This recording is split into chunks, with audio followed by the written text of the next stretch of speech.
Bonjour à toutes et à tous, nous sommes le jeudi 6 juillet, c'est la dernière édition de la saison. Nous parlerons aujourd'hui du bassin minier UNESCO, des activités à faire pendant vos vacances, de Calipum à Méricourt, de l'inauguration du CCAS de Arnes. Nous irons également au Louvre-Lens et dans les lieux de promenade de la Cale. Mais tout de suite, je rejoins Nathalie. Et oui, notre chère Nathalie est de retour pour cette dernière édition.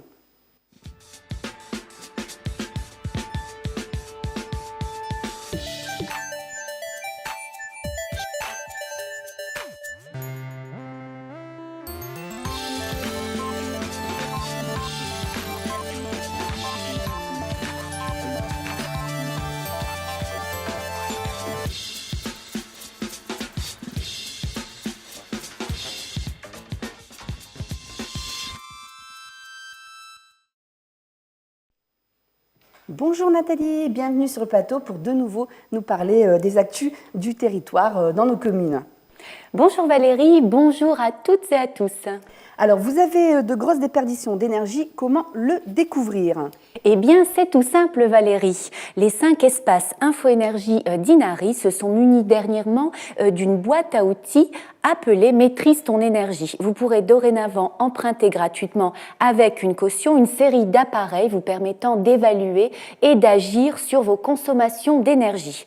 Un consomètre mesurant la consommation de vos appareils électriques en temps réel et sur une durée donnée, un détecteur de fuite micro-ondes vérifiant l'étanchéité de votre équipement, un thermomètre hygromètre indiquant la zone de confort de votre pièce en termes de température et de taux d'humidité dans l'air.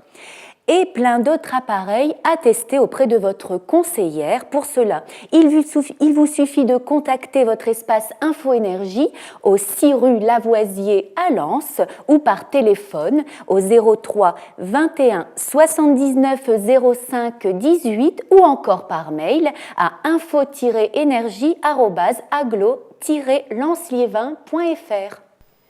Le stade Raymond Bert de Arnes a connu une activité particulière le lundi 3 juin avec une déferlante de 5 écoles primaires venues pour une journée olympiade placée sous le signe du sport. Des classes de CE2, CM1 et CM2 ont pu participer à 7 sports différents, football, rugby, disque golf, tir à l'arc, touchball et athlétisme. Il ne s'agissait pas vraiment de compétition mais plutôt de camaraderie et de stratégie. L'opération qui s'est déroulée sous le soleil était organisée par les services des sports de la ville de Arnes en collaboration avec le service des affaires scolaires.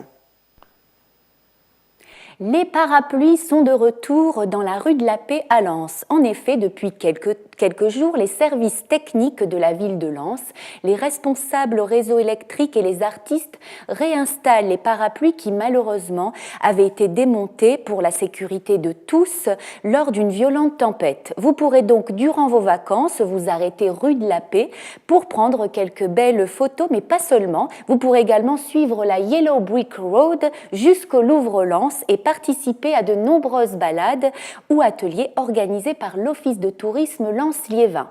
Pour tout renseignement, n'hésitez pas à contacter l'Office du tourisme sur tourismelens-liévin.fr au 03 21 67 66 66. 5 ans après l'inscription du bassin minier au patrimoine de l'UNESCO, un panneau qui est désormais installé sur l'autoroute 1 a été inauguré mercredi dernier. Chaque panneau a coûté environ 200 000 €, ce qui explique l'attente avant son implantation et son inauguration. Une inauguration en public et en présence de politiques tels que Michel Dagbert, président départemental et président du pôle métropolitain de l'Artois, et Jean-François Caron, maire de Loos-en-Gohelle, à l'initiative de cette reconnaissance à l'UNESCO. Ces panneaux installés à l'entrée du bassin minier serviront de signalisation autoroutière pour situer aux automobilistes une zone labellisée par l'UNESCO et promouvoir le tourisme. Durant l'été, 4 autres panneaux vont être également installés avec l'inscription « Bassin minier, patrimoine mondial de l'UNESCO ». Une nouvelle demeure pour les bus et le personnel de la SMT, Société Mixte des Transports, va sortir de terre à Grenay. En effet, la SMT va mettre en service un nouveau dépôt bus sur le parc d'activités Quadrapark fin 2017. Outre le stationnement des bus et le parking des véhicules du personnel, il sera aménagé un ensemble de locaux pour la maintenance et l'exploitation du système de transport. Donc nous sommes ici dans le futur dépôt bus de Quadrapark, situé à Grenay, qui accueillera donc 80 bus du réseau de transport du SMT Artois-Gohelle. Ce bâtiment accueillera donc un pôle exploitation et administratif qui veillera au bon fonctionnement de l'exploitation du réseau de transport. Des équipes de maintenance pour de la maintenance au quotidien des véhicules bus, et puis toutes les équipes de conducteurs qui viendront ici prendre leur service, puisque l'ensemble des bus seront remisés sur ce site, et qui prendront leur service à partir d'ici. Donc ce bâtiment en fait a été conçu selon une démarche environnementale assez ambitieuse, et notamment plus particulièrement le bâtiment d'exploitation, le bâtiment tertiaire, qui sera labellisé Passive House, donc qui suit une démarche passive pour limiter les énergies, limiter la consommation des énergies. Donc toute la conception a été guidée notamment de manière à limiter ces consommations, avec une étanchéité à l'air très performante, une isolation thermique également extrêmement performante. On a privilégié au maximum l'éclairage, un éclairage naturel, tout en se protégeant néanmoins des apports de chaleur l'été par des systèmes notamment de brise-soleil en façade. Les apports en énergie seront liés à une chaufferie bois qui apporteront l'ensemble des énergies sur tout le site. La parcelle également a été traitée de manière à correspondre à cette démarche environnementale, puisque le lavage des bus disposera d'un système de recyclage des eaux qui permettra de limiter les consommations d'eau. Et le rejet des eaux sur le domaine public sera traité par notamment un système de rétention qui permettra de limiter les évacuations d'eau sur le réseau public. Le chantier a démarré donc à l'été 2016. Il est prévu qu'il se termine en décembre 2017 et pour l'instant les délais sont tenus et on est vraiment dans le tempo prévu initialement. Donc pour l'instant tout se déroule comme prévu. Les professionnels de la pomme de terre avaient rendez-vous mercredi 28 juin sur l'exploitation de M. Vexten à Méricourt pour Calipom. Ce rendez-vous réunissait pas moins de 100 exposants et permettait aux agriculteurs de découvrir les nouvelles technologies, mais aussi aux visiteurs de savoir comment sont cultivées les pommes de terre tout en respectant l'environnement. C'est ce que nous expliquent Régis Vexten et Alain Dequeter, un reportage de Romain Glavier qui avait ce jour-là, on n'en doute pas, la patate.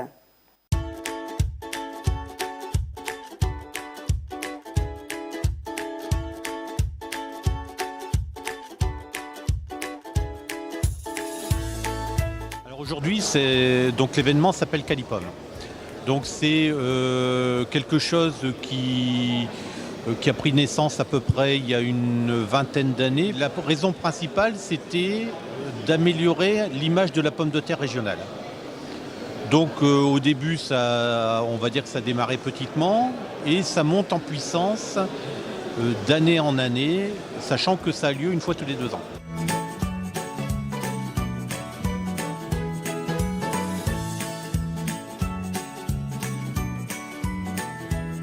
L'idée principale, c'est de montrer notre savoir-faire, de montrer produit une pomme de terre qui correspond à la demande du citoyen. C'est améliorer l'image de la pomme de terre, et c'est un événement qui est non seulement régional, qui accueille également de plus en plus d'étrangers, de Belges, de Hollandais qui viennent à cette manifestation-là. Et le but, c'est aussi, si vous voulez, d'améliorer le rendement et d'employer de moins d'insecticides, de fongicides, essayer d'être le plus clean possible. Donc ça, c'est un grand point. Et attirer le monde agricole pour qu'il se rende compte que c'est comme ça, que c'est fait comme ça. Si vous êtes allé dans le champ d'essai, vous avez vu la diversité, vous avez des parcelles, des bouts de parcelles, des petites parcelles complètement en fleurs, donc on revient vraiment à la nature.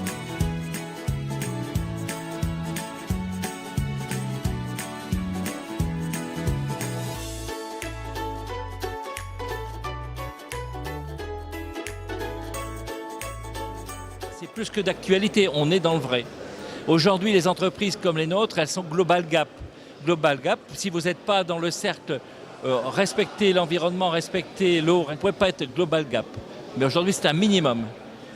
Il y a 2 fils conducteurs au niveau de Calipom aujourd'hui. Il y a le plan, donc la création variétale, la création variétale jusqu'à l'utilisation dans les exploitations agricoles, et la terre.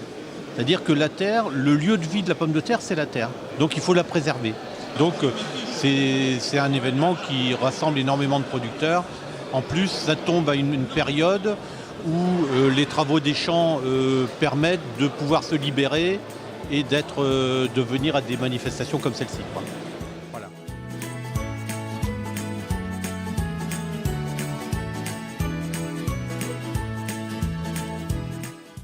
Le Colisée de Lens nous a présenté sa nouvelle programmation des rendez-vous à ne pas manquer. Cette année, la nouveauté réside dans effectivement la création d'un festival de jazz tout en haut du jazz, avec la scène du Louvre, Béthune, Arras, Aix-Noulette, Marlémine et Mazingarbe. Cette année, c'est très important, il faut le rappeler aussi dans les principes d'abonnement. On changera aussi l'horaire classique d'accueil des spectacles, puisqu'il était de 20h30 et il passe à 20h. 20h précise, parce que ici le quart d'heure lensois c'est pas une légende. Donc un spectacle quand il commence, il n'y a rien de plus désagréable pour un artiste que de revenir, d'être dérangé par des retardataires. Si à Paris ils arrivent à faire 20h ou à Lille, il n'y a pas de raison qu'on n'y arrive pas à Lens. Donc en entrée de saison, c'est très important dans un concert de lancement de saison qui aura lieu le 22 septembre. C'est le concert d'Anaïs, il est gratuit, donc je vous invite tous à y venir participer. On a tout de suite en entrée de jeu Anne Romanoff, ensuite ça sera suivi par François Morel, par The Rabbits, qui est un tribut des Beatles. On a Bruno Salomon, on a Peau de Vache, Chantal Latsou, on a Ma belle mon ex et moi avec Franck Leboeuf. Franchement, que des grosses têtes d'affiche qui raviront tout le monde. Les spectateurs sont nos invités, donc nous on met un point d'honneur ici à les accueillir de la meilleure façon qui soit. On a une salle qui, je le rappelle, à la taille humaine, avec un directeur technique qui fait la part belle pour avoir un très beau son. On a effectivement une qualité d'accueil qui est renommée, tant pour l'accueil des artistes que pour l'accueil du public. Et nous on se fait un point d'honneur à respecter ces valeurs-là qui sont pour nous essentielles. Ce week-end, le bassin minier fêtait ses 5 ans d'inscription au patrimoine mondial de l'UNESCO. À Los-en-Gohelle, Oigny et Bruay-la-Bussière, la fête a remporté un vif succès. Des centaines de personnes se sont retrouvées sur les différents sites, notamment au Stade Par et à la piscine Salengro de Bruay-la-Bussière pour un son et lumière exceptionnel. Animation familiale, spectacle, atelier et promenade étaient au programme de cet anniversaire, avec bougies pour cet anniversaire soufflé par les visiteurs. Une belle journée et belle soirée qui s'est terminée à Bruay-la-Bussière par un spectacle de Daniel Charpentier. Les 5 ans du bassin minier l'UNESCO, c'est jusqu'au 16 juillet. Retrouvez toutes les informations sur le site internet www.bassinminierenfête.fr. Les 26, 28 et 29 juin ont eu lieu les visites guidées de l'atelier de restauration du musée Le Louvre-Lens. L'occasion pour le public d'être au plus près du travail de rénovation réalisé par le restaurateur sur certaines œuvres du musée, notamment l'une d'entre elles qui fera partie de la prochaine grande exposition du Louvre-Lens intitulée « Musique, écho de l'Antiquité » à partir du 13 septembre. Justine Brasier s'est rendue à l'une de ces visites pour en savoir plus.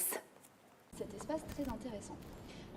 La semaine dernière, le musée du Louvre-Lens était en pleine rénovation de ses œuvres.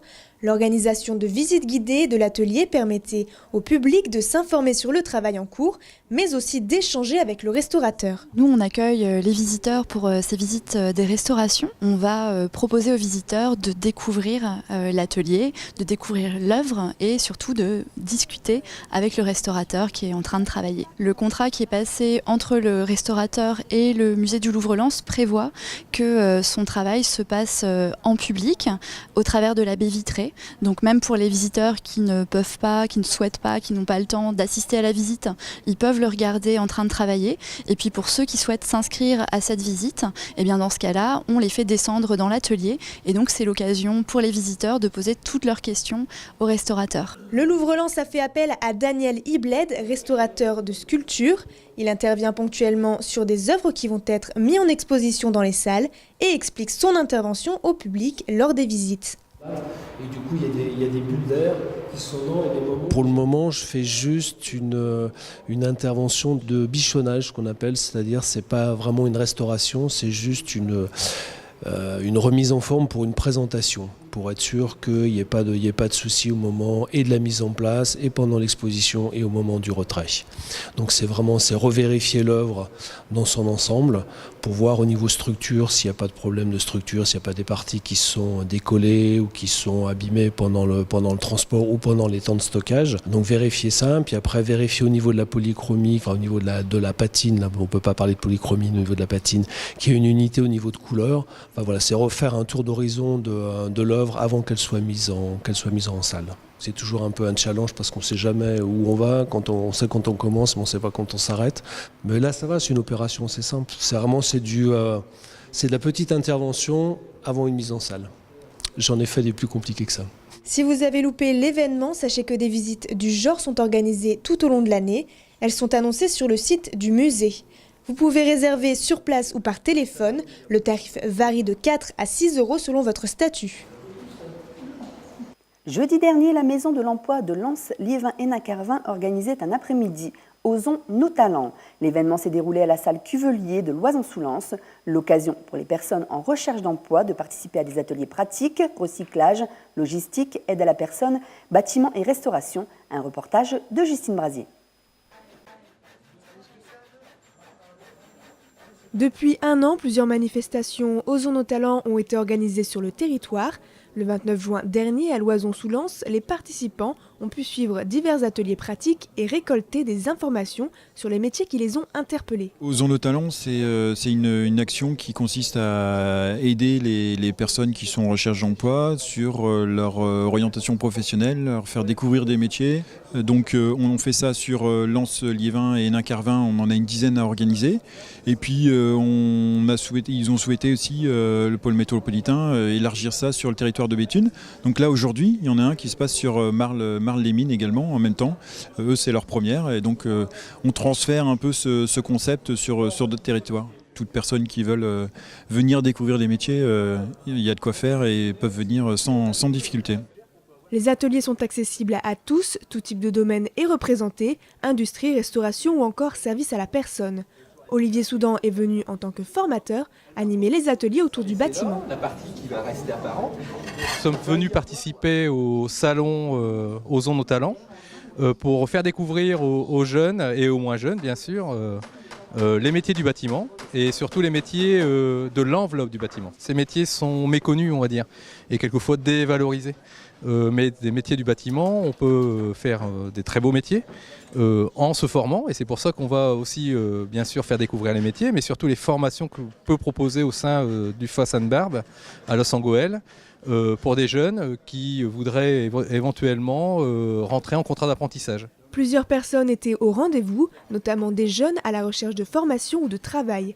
C'est le cas de Cyril et Bob, optimistes vis-à-vis de cette rencontre. On a réussi à avoir un rendez-vous, donc c'est tout bénéfique. Ça m'a aidé à confirmer ce que je voulais faire. Il nous a vraiment appris ce que c'était le métier de la logistique, quoi. Tout ce qui est emplacement, les numéros de série, tout ce qui est qualité, rapidité, tout ça en fait. Autant venir pour essayer de trouver quelque chose que rester sans rien faire, quoi. Tout ce qu'on peut faire, tout ce qu'on peut trouver, on le trouvera. Et voilà, quoi. On a 18 ans, on est jeunes et on a encore l'avenir devant nous, donc on fera tout pour trouver de l'emploi. Si le concept vous intéresse, notez que d'autres ateliers pratiques seront organisés à la rentrée. Vous pouvez vous inscrire sur place ou sur le site internet osonsnostalents.fr. L'événement est gratuit. Merci beaucoup. Merci à vous. Si on vous dit « Oh là là, je ne pars pas en vacances, je ne sais pas ce que je vais faire avec les enfants », eh bien, une seule réponse possible, le bassin minier. En effet, le territoire regorge de nombreux sites à visiter en famille pour se divertir. J'adoron est allé en faire la visite et vous fait découvrir les lieux tout près de chez vous. Qui a dit qu'il n'y avait rien à faire dans le bassin minier ? Détrompez-vous, je vais vous faire découvrir différents sites captivants qui vous donneront envie à vous et à vos enfants de vous divertir cet été. Suivez-moi! Si vous souhaitez vous retrouver dans un espace complètement naturel, il n'y a rien de mieux que le terri de Pinchonval ou encore les terris du 11-19 qui qui offre une faune et une flore abondantes. Pour des balades et randonnées en famille, le lieu est idéal et permet de se ressourcer. Le parc des Fételles s'étend sur 30 hectares de verdure.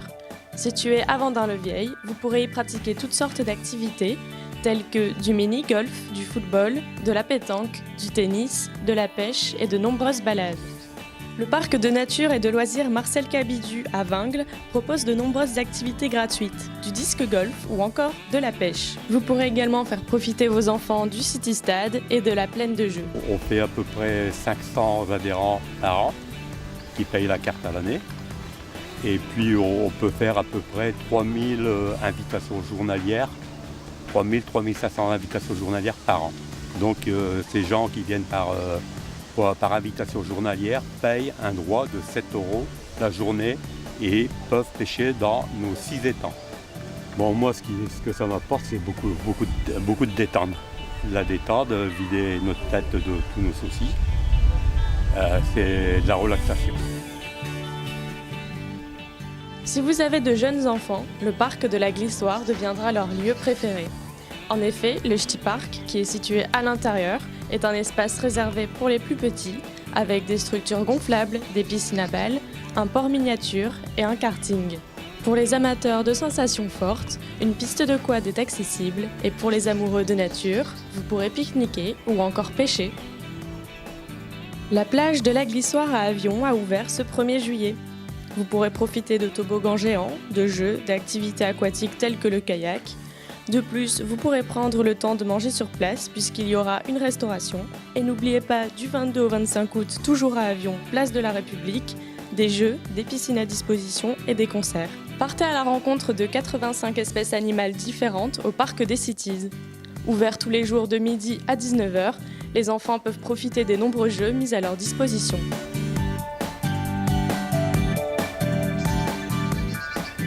Le parc du Val de Souchet est un endroit de plus pour s'évader. On y rencontre tout type de personnes, promeneurs, coureurs, cyclistes ou randonneurs. Je viens tous les jours. D'abord, le premier but, c'est de promener le chien, de maintenir 1 heure de marche, parce que comme j'ai des problèmes cardiaques, j'entretiens mon cœur. Et puis, en fait, c'est devenu comme une drogue, parce que c'est la nature. On s'évade, en fait, lorsqu'on vient ici. On oublie un peu tout ce qui se passe autour de nous. Pour moi, c'est quelque chose de magique. C'est la nature à proximité de chez soi, en fait. Du 5 au 23 août, vous pourrez vous rendre à l'arrière du complexe sportif Seewarmer de Loison-sous-Lens afin de vous rafraîchir. En effet, vous aurez à disposition 2 piscines, 3 espaces de sable, de l'acrobranche, des structures gonflables et bien d'autres encore. De 14 h à 19 h, entrée gratuite pour les loisonnés, 1 € pour les communes extérieures. Le Louvre-Lens vous invite jusqu'au 18 septembre 2017 à son exposition Miroir, gratuite pour tous les jours de 10 h à 18 h, sauf le mardi. Partez également à la découverte des chefs-d'œuvre de la Galerie du Temps, gratuite jusque fin 2017. Pour ceux qui souhaitent faire du skateboard cet été, 5 communes disposent d'un skatepark. Vimy, Vendin-le-Vieil, Los-Angeles. N'oubliez surtout pas votre casque et vos genouillères. J'avais une planche quand j'étais gamin par mon père. Et puis je m'étais acheté un jeu de skate sur la Play et du coup je me suis dit vas-y, si eux ils arrivent à le faire, moi je vais t'en claquer des plus gros. Moi j'ai commencé la trotte quand j'étais tout petit. J'avais une trottinette de ville et puis je m'amusais à sauter les trottoirs. Le Centre d'Histoire Guerre-Épée, Lens 14-18, vous offre la possibilité de visiter gratuitement l'exposition permanente sur la guerre 14-18 ou encore l'exposition temporaire nommée Vimy 1917, la guerre souterraine des Canadiens, disponible jusqu'au 12 novembre 2017. Le musée est ouvert du mardi au dimanche de 10 h à 18 h. Et pour finir, découvrez ou redécouvrez le monument canadien de Vimy, tous les jours entre 9 h et 17 h, et le lundi à partir de 11 h. C'est un lieu chargé d'émotions puisqu'il a été construit en hommage aux soldats de la Première Guerre mondiale. De plus, il offre également une vue imprenable sur le bassin minier. Philippe Duquesnoy, maire de Arnes, a inauguré le 30 juin dernier les ateliers solidaires et bénévoles. Il s'agit d'une réhabilitation 2 garages de la ville à l'espace Mimoun par le Centre communal d'action sociale, financé par l'État. Ces 3 ateliers sont ouverts à toute la population pour apprendre et partager. Chaque salle est dédiée à une activité dont un collectif de mosaïques, une école de consommateurs et une exposition pour diffuser les projets du site. La mairie de Arnes est également en train de construire une médiathèque pour dynamiser la ville. Dans le Nord-Pas-de-Calais, Orange a démarré progressivement le déploiement de la fibre optique dans certaines communes et compte déjà près de 230 000 logements éligibles. Aujourd'hui, la fibre optique est une réalité pour de nombreux foyers et entreprises de la communauté d'agglomération de Lens-Liévin. Laurent Vitou, le délégué régional Orange Nord-Pas-de-Calais, et Sylvain Robert, président de l'agglomération de Lens-Liévin, étaient réunis lundi soir à la Maison de l'Art et de la Communication de Salomine et ont fait un point sur le déploiement. Ils ont invité les habitants dont le raccordement a été effectué à choisir leur fournisseur d'accès Internet. Nos journalistes ont chaussé leurs meilleures chaussures et enfilé le Bermuda pour vous emmener mercredi dernier sur une promenade patrimoniale et naturaliste au cœur du bassin minier entre Arnes et Année-sous-Lens, proposée par le Pays d'art et d'histoire de la Cale et le CPIE Chêne des Terries. Une rando-visite animée par 2 guides qui permet de garder bon pied bon oeil. C'est une visite qui est une randonnée-visite qui démarre de la cité 21 de Arnes, l'ancienne cité minière, donc derrière moi l'église Sacré-Cœur à Arnes, et qui se dirige ensuite à côté du terri 93, qui est le terri qui est à Arnes, le terri conique, qui est très visible dans le paysage. Et on finit cette randonnée-visite au marais d'Année-sous-Lens. Donc la visite est proposée par le Pays d'art et d'histoire de la communauté d'agglomération de Lens-Liévin, par également la commune d'Année-sous-Lens, puis aussi par la Chêne des Terries, le CPIE Chêne des Terries. Donc cette visite est une randonnée à 2 voies. Un guide de l'Office de tourisme intercommunal de Lens-Liévin commente l'aspect historique du lieu, à la fois la cité minière, que sont devenus ces paysages aujourd'hui. Donc on emprunte notamment l'ancien cavalier des mines qui démarrait à côté du terri, à côté de la fosse ici, à côté de la cité minière, jusqu'à Année-sous-Lens, et c'est un cavalier qui allait jusqu'à la fosse 24 d'Estevel, donc un autre terri.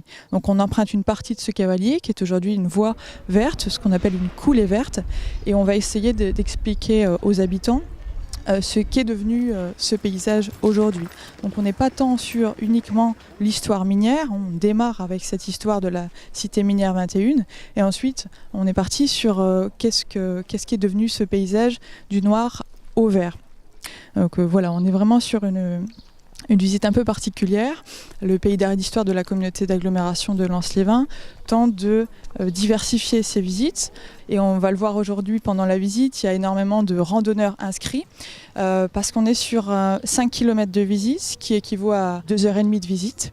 C'est une visite pas complètement sportive, donc il faut être un petit peu sportif, il faut aimer marcher, mais qui s'adresse à vraiment toute la famille. Donc il y aura peut-être des enfants parmi cette visite. Et ce qui est intéressant avec la Chêne des Terries, c'est que le guide de la Chêne des Terries, Hélène, va apporter vraiment un cadre sur la biodiversité de la faune et la flore qui se dégage, qui vit sur un terri ou sur un ancien cavalier des mines qui sont issus des déchets pierreux des terris. Les cavaliers sont, on le verra, de la terre très noire en fait, comme un terri.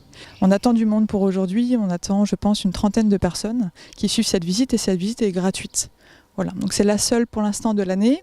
Si elle fonctionne bien, je pense qu'on pourra la reconduire l'année prochaine. À la Cité d'Orient de Arnes, une nouvelle tranche des travaux avance. Après les maisons de la rue Salonique et puis la deuxième tranche de la rue de Belgrade et les parcelles vendues et construites de la rue de Sofia, la transformation de la Cité de Arnes se poursuit. Le jeudi 29 juin, une cérémonie symbolique s'est déroulée en présence de Philippe Duquesnoy, maire de Arnes, et des responsables de Maisons et Cités qui, ensemble, ont posé quelques briques pour lancer un nouveau programme de construction sur le site. Ce projet devrait voir apparaître 19 nouveaux logements à la Cité du 21 à Arnes. C'est une grande fête qui se déroulera à Bully-les-Mines. On accueille tout de suite Madame Lefin qui vient nous présenter son association Les Sabots de Bully qui participera à cette grande fête.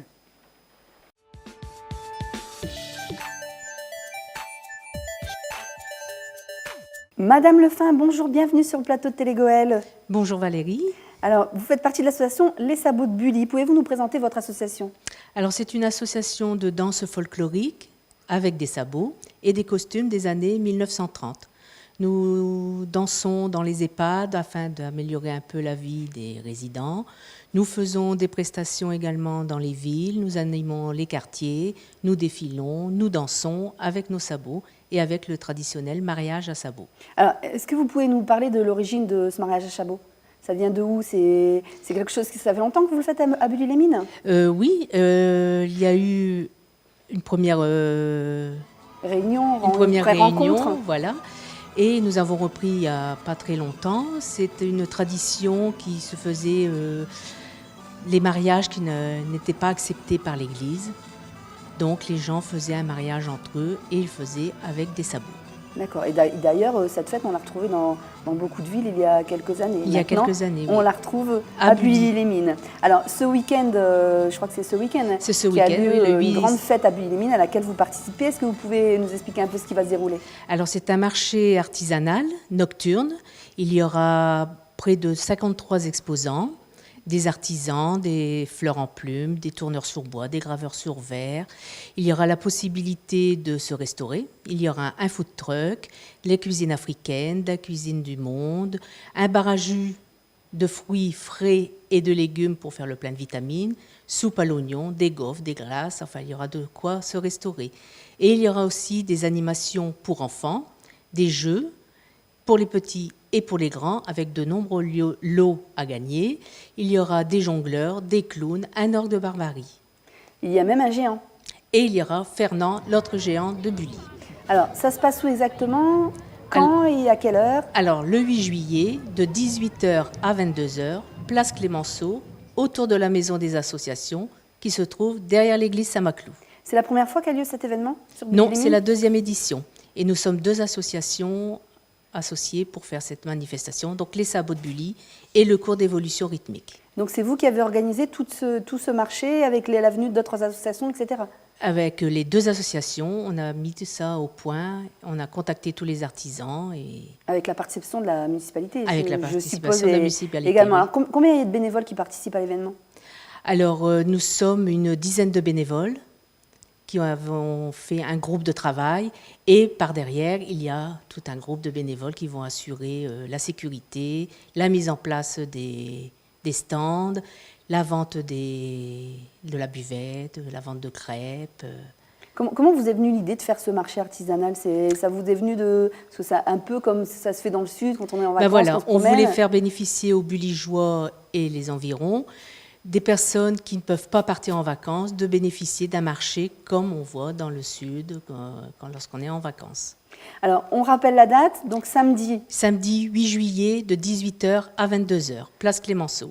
Voilà, place Clémenceau à Bully-les-Mines. Allez-y nombreux, ce sera une grande fête avec beaucoup d'animations pour les adultes, pour les enfants. N'hésitez pas à rejoindre l'association Les Sabots de Bully-les-Mines. Madame Lefin, au revoir. Au revoir, merci. Merci de votre venue.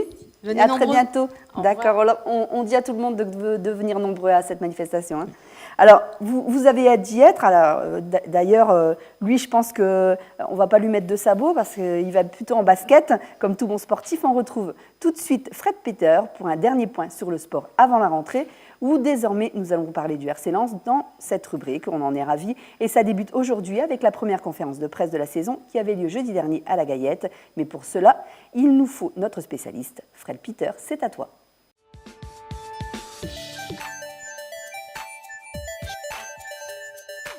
Bonjour Fred, alors on commence donc ce JT par le Racing Club de Lens. Bonjour Valérie, bonjour Nathalie. Oui, l'équipe pro du Racing Club de Lens était à l'heure de la reprise au centre d'entraînement de la Gaillette à Avion. Nouveau visage, que ce soit dans les bureaux ou sur le terrain. Ambition, le club a organisé un point presse d'avant-saison auquel étaient conviés Télégoël. C'est un reportage signé Anthony Vermus. Moine Madry est la première recrue du mercato lensois.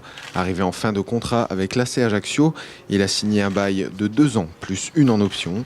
Né à Saint-Paul-sur-Mer, il est capable d'évoluer sur tout le front de l'attaque lensoise. Objectif personnel déjà pour, dans un premier temps, de marquer le maximum de buts, jouer un maximum, d'apporter ce que je sais à l'équipe et après de faire marquer aussi. Et voilà, collectivement, ce serait, comme j'ai décidé de signer ici, c'est la montée bien sûr. Cette présentation officielle était aussi l'occasion pour l'entraîneur Alain Casanova d'évoquer les possibles renforts à venir. Au niveau des latéraux, vous voyez très bien qu'on a un manque actuellement, mais les joueurs ont été ciblés, les gens travaillent pour faire venir ces joueurs-là, et puis ça va le faire tout doucement. Après la désillusion de la fin de saison dernière et l'échec d'une montée en Ligue 1 dans les dernières minutes du championnat, la pression sera plus forte pour assurer l'objectif du club, la montée en Ligue 1. Quand on est à la tête d'un club comme celui-ci, quand on est à la tête d'un groupe comme celui-ci, avec l'exigence que ce club impose, de par l'intérieur, de par l'extérieur, c'est obligé qu'il y ait une certaine pression, mais la pression, elle existe tout le temps. Et puis, il faut savoir vivre avec, et puis c'est tout à fait normal dans notre métier. Les joueurs sont partis en stage à Deauville et rentreront ce samedi 8 juillet. A noter que Christian Lopez n'était pas de la partie. Touché au genou, l'attaquant lensois sera indisponible 4 à 6 semaines. Nicolas Douchez, le gardien lensois, n'y était pas non plus et négociera selon le journal L'Équipe son départ du club. De plus, Alvaro Lemos, latéral droit du Celta Vigo, est prêté au RC Lens pour la saison à venir. On continue avec un ancien lensois qui continue sa reconversion. Oui, Valérie. Adama Koulibaly, ancien défenseur du Racing Club de Lens de 1999 à 2008.